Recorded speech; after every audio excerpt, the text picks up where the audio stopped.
Panibagong araw na naman mga lods at ngayon ito na yung ating mga nukis.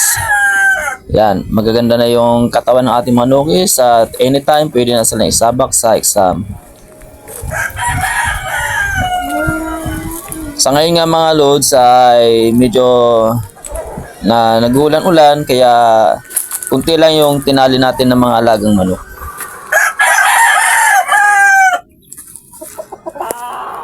Ito nga pala yung mga tumas natin na mga sisiw. Nabawasan na ito kasi naibigyan natin sa kasamaan natin. Bali, ang natira sa atin ngayon ay 4 na piraso na lang. At yan yung ating mga nukis ngayon. Ikinulong muna natin sila kasi ulan ng ulan. Kaya mas maganda nga dito ngayon sila sa ating kubo. At ito naman, yan, ihanda na natin ito para sa exam sa linggo. Medyo may tiwala naman tayo dito sa mga galawan nito. At ito yung makakapattern niya sa pag-exam sa linggo. Yan.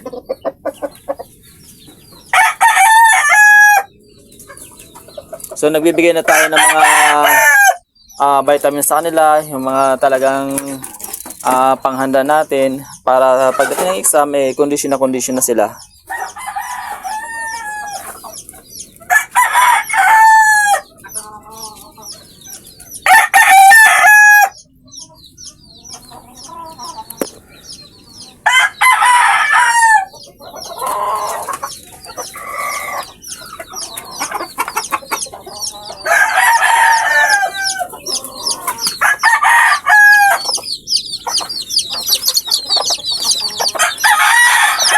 Yun nga yung ating mga sisiw na di old ay nasa 15 piraso ito.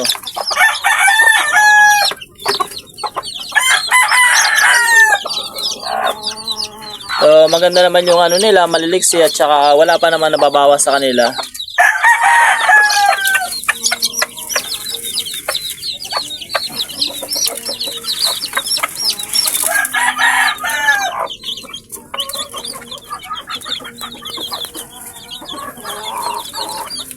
Yan, napakarami ng sisiw natin. Sana naman ay maraming maging lalaki dyan. Kasi yun ang kailangan natin, ang lalaki.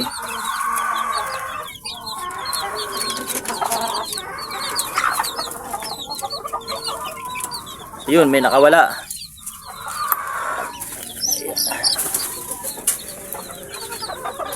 Mga nakakalusot yung ating sisiw. Ayun.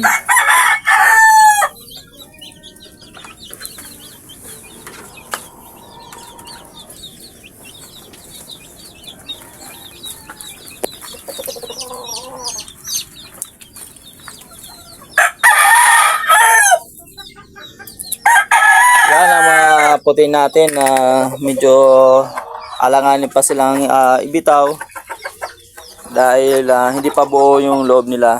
At ito, yan yung 3 months natin. Yan ang tatay niya. Kung sa atin na mga nag-aalaga manok ay ang ginagawa natin medyo nakakaiwas ito sa mga isipin natin kasi nga nalilibang tayo sa pag-aalaga ng ating mga alaga manok. Yung focus natin doon na napupunta kasi hindi basta-basta yung pag-aalaga ng manok. Yung kung anong gusto nyo lang papakainin nyo lang. Iba pag dating sa mga panabong ng manok, talagang iba yung pag-aalaga nyo sa kanila. Kung may nakikita nyo na medyo may pagbabago sa kanilang kinakain, hindi nila naubos yung patukan na binibigay mo sa kanila, yun, kailangan ando na yung time na kailangan mo na silang bigyan ng gamot.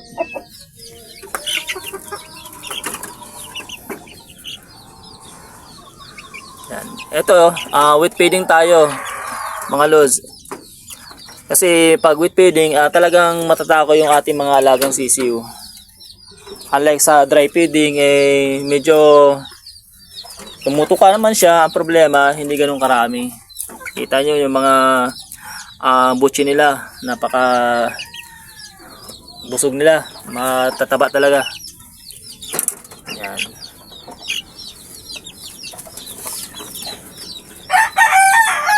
Yun nga yung ano natin dito na sisyo na bulik, yun, naipamigay na rin natin. Kasi tayo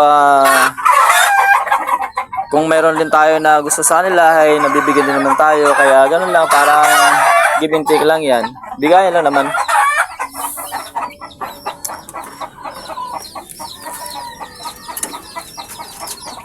Yan, mga babae yan, kinulong.